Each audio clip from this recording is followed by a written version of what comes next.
The United States telecom companies, in terms of mobile network operators, AT&T, T-Mobile, and Verizon, are going to see a very difficult and challenging year. 2025 is going to be something new to them. As if things hadn't already gotten really competitive, now the anticipation, at least the expectations from analysts and market researchers, they're saying that the year is going to be very challenging for the providers based on a couple of key factors. One of the things that we're seeing as an indicator that this is going to be the case is the fact that every single one of these providers has become extremely promotionally active, willing to really pony up the money to get customers to switch to their network. So $800 for a phone, no trade-in required. $1,000 off an iPhone. Any trade-in, broken phones. Like, the deals have been extremely sweet for customers. And those deals aren't ending.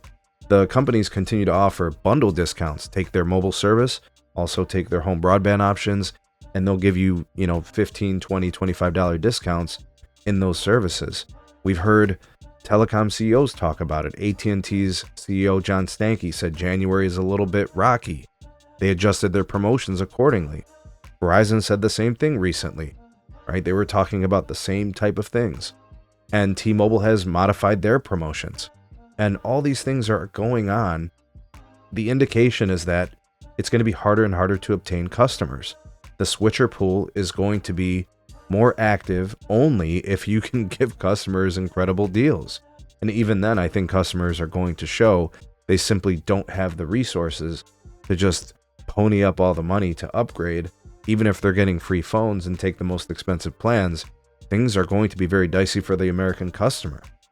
So this, along with some other factors, the companies are obviously going to be looking to move a certain way in 2025. And, who's going to have a good year? Well, you have to look at the track record. Who's been more aggressive in promotions? Who's been really good winning in the switching pool? That's been T-Mobile. And recently it's been Verizon too. And AT&T has had a lot of success over the last 4 or 5 years with industry best promotions. As of right now, it's hard to say who's going to win the most. But now you've got cable giving out free lines again, because even they see a lot of these same problems. And the fear is if the industry is slowing down, well, then you're fighting for unprofitable customers and switchers that aren't really going to help you in your bottom line. I think it's going to be a very challenging year. I think that the analysts and the researchers are correct. And they even cite things like immigration. Tighter immigration policy with the new presidential administration means you can't just get anybody onto your network. There's going to be a lot less people to work with and a lot less people to do business with. It's a really interesting article I was reading from Dano Light Reading. I'll go ahead and I'll link it for you so you guys can, check out more of those details and whatnot.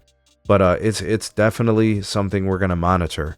And as long as the carriers stay promotionally active, we know that they're fighting for as many customers as possible. And who knows, maybe after a possible recession or maybe a down year economically, maybe it's the rest of the year. Maybe the other side in 2026 could be very bright. You never know, right? There's ebbs and flows to economies. That's definitely a fact. What do you guys think about all this? Who do you think is poised to have a stronger year if things kind of go downhill a little bit? Or maybe you're not of that belief. Maybe you feel that the American consumer is resilient. The carriers are going to continue to offer great deals.